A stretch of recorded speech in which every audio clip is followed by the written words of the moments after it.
Rusia lakukan pertemuan strategis dengan negara-negara Islam di Jeddah.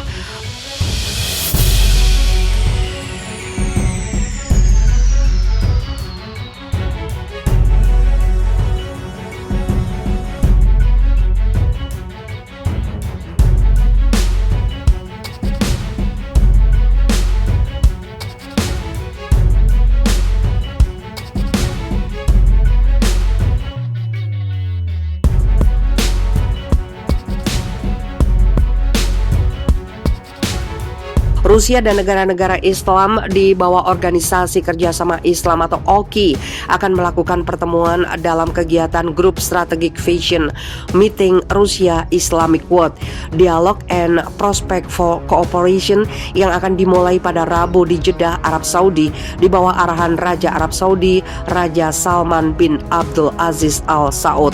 Keterangan tertulis Persatuan Kantor Berita OKI yang diterima di Jakarta Rabu mengatakan bahwa acara tersebut akan diikuti oleh perwakilan dari berbagai kalangan, termasuk para pejabat, pengamat, dan tokoh agama dari Rusia dan negara-negara Islam.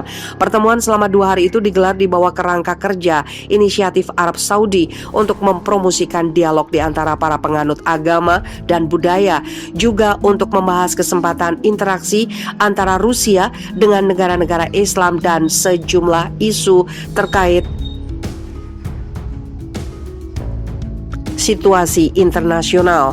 Sejumlah kegiatan telah dijadwalkan dalam acara itu, termasuk dialog antar agama yang membahas kesepahaman dan pembicaraan terkait hubungan ekonomi dan perdagangan antara Rusia dan negara Islam. Dalam pertemuan itu akan dibahas prospek pembentukan model baru pembangunan global dan ancaman terhadap stabilitas internasional. Selain itu juga akan dibicarakan soal terorisme, keamanan, dan perdamaian internasional, peran organisasi internasional dalam penyelesaian konflik, serta cara-cara untuk mempromosikan perdamaian serta penguatan kerjasama di masa pasca pandemi. Pertemuan itu juga akan menjadi wadah untuk membahas interaksi di antara kedua belah pihak dalam memperkuat nilai budaya dan moral tradisional.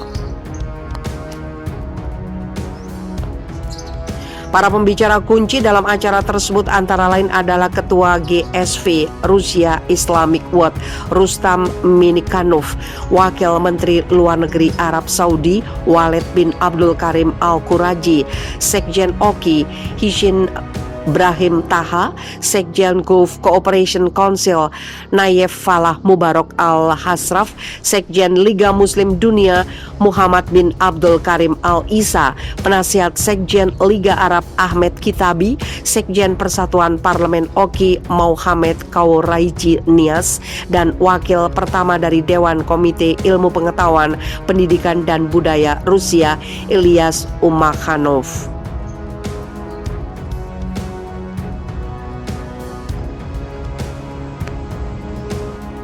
Mengguncang dunia, Arab Saudi telah diserang belasan drone milik Houthi Yaman.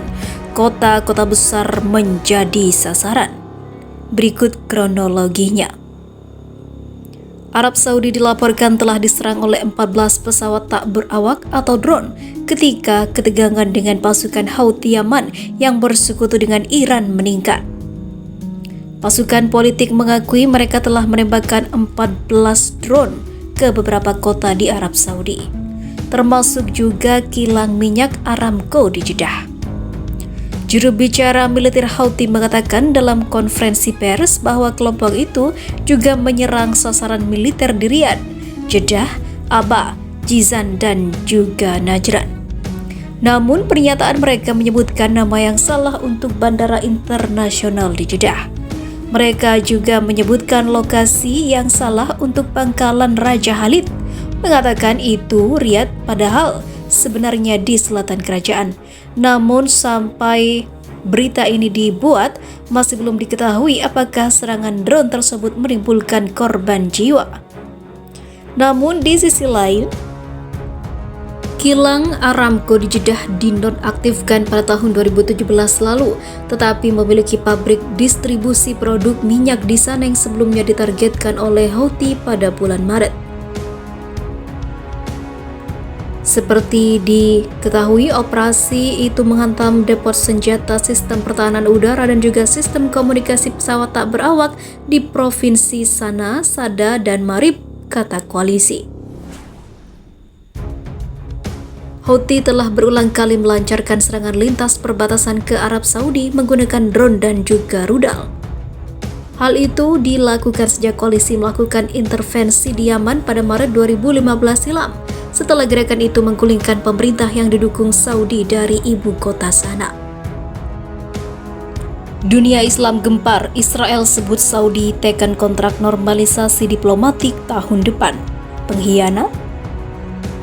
Menteri Kawasan Regional Israel Isawi Frej mengatakan bakal ada penandatanganan perjanjian normalisasi hubungan diplomatik antara negaranya dengan Arab Saudi pada tahun depan. Perjanjian juga akan diikuti dengan beberapa negara lain di kawasan Timur Tengah. Beberapa negara bagian sedang menunggu untuk menandatangani perjanjian, dan Israel berhubungan dengan hampir setiap negara bagian di kawasan itu, ungkap Fred seperti dilansir dari The Times of Israel pada Minggu 21 November 2021. Menurutnya, perjanjian normalisasi hubungan dengan Israel seharusnya turut menyertakan Palestina, namun pemerintah Palestina justru mengecam perjanjian ini. Perjanjian normalisasi dengan negara-negara Arab pada tahun lalu perlu melibatkan Palestina, impuhnya. Sementara itu, Menteri Dalam Negeri Israel Ayelet Shaked menyatakan perluasan normalisasi hubungan dengan para negara-negara di Timur Tengah sejatinya mungkin saja dilakukan. Namun Amerika Serikat harus ikut berperan dalam menyeleksi sejumlah negara tersebut. Ada banyak potensi, tetapi banyak yang tergantung atau bergantung pada pengaruh pemerintahan Joe Biden. Pada akhirnya negara-negara ini berdamai bukan hanya karena mereka memiliki kepentingan untuk berdamai dengan Israel, tetapi juga karena mereka memiliki kepentingan dengan Amerika Serikat, kata Shaked. Sebelumnya, sinyal normalisasi hubungan telah diberikan oleh Amerika Serikat yang menyatakan ada perbincangan soal perjanjian antara kedua negara.